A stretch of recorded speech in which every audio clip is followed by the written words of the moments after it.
The Romeo of Hollywood. I mean, I think it's funny. I'll be Romeo any day.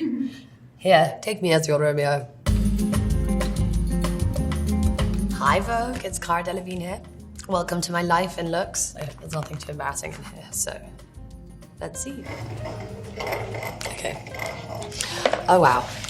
I was quite awkward at taking photos at that time, so I got little hunched shoulders. I love to kind of dress up and become someone else, or I don't know, I loved using fashion like that to make me feel a certain way or to make me feel like I had extra powers. I always thought that style was something more you would have as a costume. That's always how I saw clothes, because I just thought whatever I could put on, it could make me feel a certain way, like an outfit or a cape. Next one. That was my first time walking in a Burberry show. I remember that because I think I was very nervous, as you would be. The shoes were very, very tall. I was still getting a hand on how to walk in heels, which I'm still figuring out. I remember getting that bag and I was like, that bag was heavy. So I was like, how am I gonna do this all? I just remember always when I was walking down, so that's a couple of times, all that was going through my head was, please don't fall, please don't fall, please don't fall, which doesn't really look like that in my face. Thank God I had a poker face at that point. That's what I always did in a rehearsal. I would always try and purposely trip, like a little bit, maybe fall over in the rehearsal so I wouldn't fall over in the show. Aha! This was my first Chanel show. It was a couture show. I was terrified. When I get scared, I talk too much and I act erratically. I was very much just terrified, and I think I remember seeing Carl for the first time and just standing there awkwardly, not trying to look at him, and he just came up to me and said, don't worry, you're meant to be here. It made me feel very, very safe and secure, but it was amazing. It was set up like a plane and we were all like air stewardesses, but I really loved that show. It was really, really special. That was the beginning of my relationship with Chanel, which was absolutely wonderful. And Carl, who I love and adore still, definitely changed my life forever. He was a very private person, Carl, I think. He let the clothes speak for themselves, and I think when he did speak, what came out was his fashion, and he made it look so easy. Everything he did, it just always came to him. He was actually just very kind to people, and he very much, we made friends. There was just a lot of things that people didn't know about Carl, and that's what I always felt so grateful to have known all that. Oh wow, I'm a child. I look the same age as I did in the first photo. That was Anna Karenina, Joe Wright. It was a very interesting part. It was a non-speaking role, but again, it was my first foray into acting in movies. My first shot was a wide shot. And I was sitting in a group of people, and Joe Wright came up to me and he was like, stop trying to look pretty. Because I think for so long as being a model, I trained myself to know where cameras are and to know how to make my face look a certain way and look pretty, because I didn't feel that way. Kind of acting, I realized I had to unlearn all that I learned in modeling, because acting is the one that came naturally to me in terms of putting myself in other people's shoes and trying to understand where people and why people do things. I loved it. I always wanted to do it, but that was kind of the beginning of it. Next one, those ringlets are huge. Aha, that was Marc Jacobs. That was an amazing show. That wasn't the show I had really bad psoriasis. It was the show. You can't see it because I was painted. That was one of my last shows where I just decided to stop for a while because I'd worked so much. I was covered in foundation and exhausted and was at the end of my fashion month. No one is perfect, God no. I mean, if anyone was, they wouldn't be happy. I had cystic acne at 25, which is a nightmare, but that was something I got. I never had bad skin before that. Some people, especially young girls, look up to models and be like, oh, I want to look like that, but no one looks like that. No one. This is my second Met Ball. I loved this look. It was very cool. I think the year was punk. I was with Sienna Miller that year on the Burberry table. He's one of my really great friends. I just loved that look so much. It was a very hard year to hug anyone. Everyone had spikes all over them, so I was like, hi. How are you? Ow, that rain really hurt. It was kind of a nightmare for everyone to get close to each other, but that was hysterical. Oh, my first Vogue US cover, Joan and Carly. Wow, that is so crazy. That was so long ago. It was a fold-out cover, so there was a lot of us on that. Those two were like, model icons to me, and I was like, what am I doing in the middle of this? That's so funny, the Insta girls. So this, oh my God, I was like, I'm a piece of pink cheese. That was one of the funnest shows ever. It was me, Joan, and Rihanna running around, pushing each other in a shopping cart.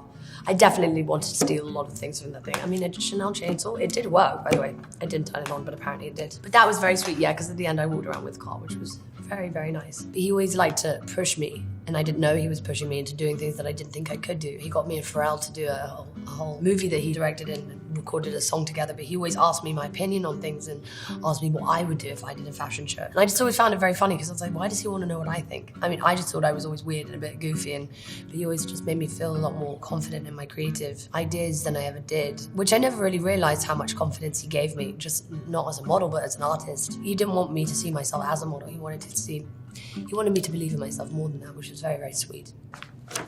This was when I went with Stella McCartney, and I covered myself in tattoos, who was done by Bang Bang. I don't know, I just wanted to add some flair to it. It took a long time. They were all like stuck on but then repainted. That was a beautiful year. You know, they're like a passport of my life on my body, I suppose. This was my first. I think these are my second, third. I don't know which way they go. This one I love. It's a tiger and a red-headed woman. I think they're post-coital. This is my mother's name, Pandora. This is an elephant to remind me of my grandmother, who died at 105, Angela. This is a wine glass that I have with Kaya and Charlotte Lawrence. This is a rose that I have with Paris Jackson, a lion, a snake, a heart I have with Adra Burr, a white tattoo that says breathe deep. It's not grammatically correct, it should be breathe deeply, but if it said deeply, the Lee would go into my armpit, which would be weird. That's about all you can see, I think. There's others somewhere, but I won't show you those. Next one. This was at the VMAs for the music video Bad Blood. That's a funny photo with Taylor and Selena and Hailey. That's where all the girls kind of came to support Taylor, and I think we won that year because I have a moon man in my house, so we must have done. We did win. That was a really fun video. It was just a lot of us girls getting together and being badasses. I mean, I get to hurl around nunchucks with one of my best friends. Yeah, it was amazing. This was my second US Vogue cover. This was with Paper Towns. That was an amazing experience. I was doing it as an actress, which was amazing. To be able to be on the cover of US Vogue as an actress was so cool. Dream come true. That was shot by the late Patrick Demarchelier, who I loved. I've worked with so many times. This was Paper Towns premiere, New York City. I am wearing a beautiful Saint Laurent dress. I got to revisit what it would be like to be in an American high school. But although I was like 21, everyone else was under 21. But it was a great job. I loved being Margot. That character was so fun. That was kind of my first time really being heavily into an accent and then not getting out of it for a while. I think I had a problem switching back after a minute. Oh, I think this is sometime around Suicide Squad. I'm wearing a Puma tracksuit.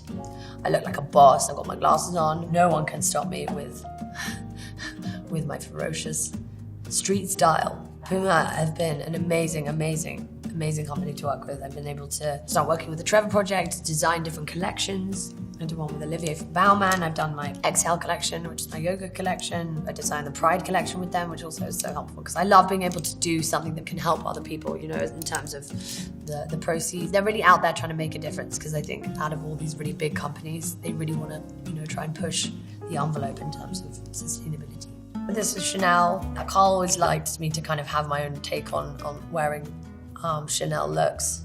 Got my Supreme boxers on, which I also still have, maybe not the exact ones. So that was when I was doing a lot of yoga because I'm wearing my chain, which I got from India, which is a Hindu goddess called Durga. That outfit was one of my favorites. Again, I love to mix and match all the things. It's quite androgynous, street style, Chanel, mix it all together in a cauldron. What do you get? That.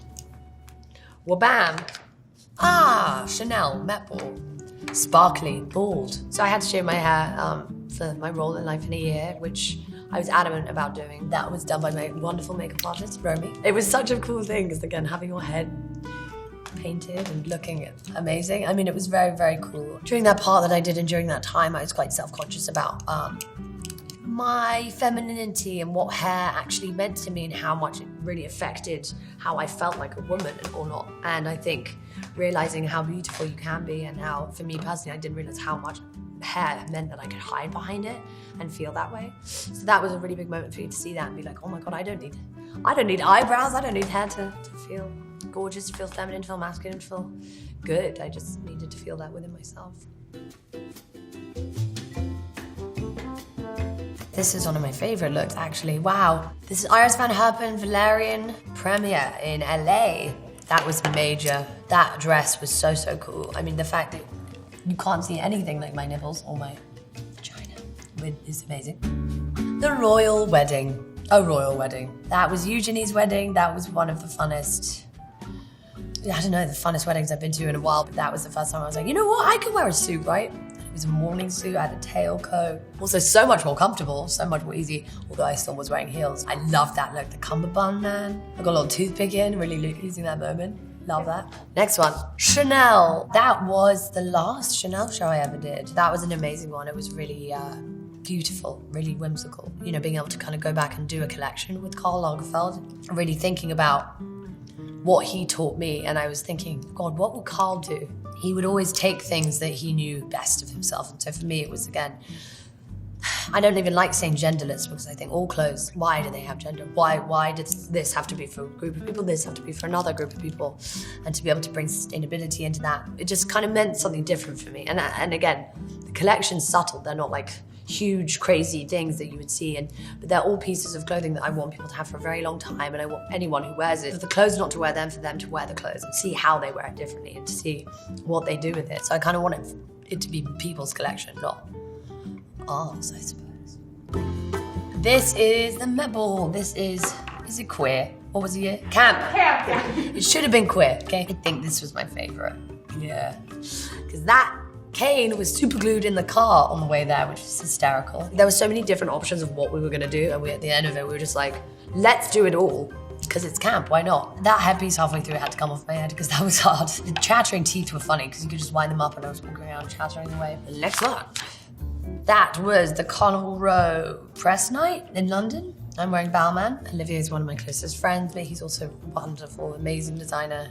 I love Balmain because it makes me feel just like so strong and so sexy, but still has that kind of masculine edge to it. So Carnival Row, I play Vignette Stomos. I am a fairy. It's kind of set in this neo-Victorian fantasy world. It's a beautiful show. It's about love. It's crime. It's mystery, fantasy, all of the things. Fantastic.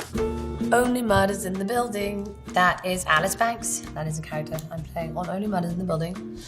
I've got a very wry, naughty, cheeky smile on. I guess I'm about to approach Mabel, played by Selena Gomez. Funnily enough, that necklace that I'm wearing is a nipple clamp. That's kind of like a little Easter egg in the... No one knows that it was a nipple clamp. I did, which I thought was funny. So yeah, I'm playing an artist, so I again have my I had stuff in my pockets. I'm wearing a t-shirt. I had a lot to say and wanted to do a lot when we were looking at the costumes, even though the costume department are amazing. I used a lot of my own clothes, basically. Oh, I guess that's it. Thank you for joining us today. I'm going to go and take my clothes off and lie in a bucket of ice. Lots of love, Cara.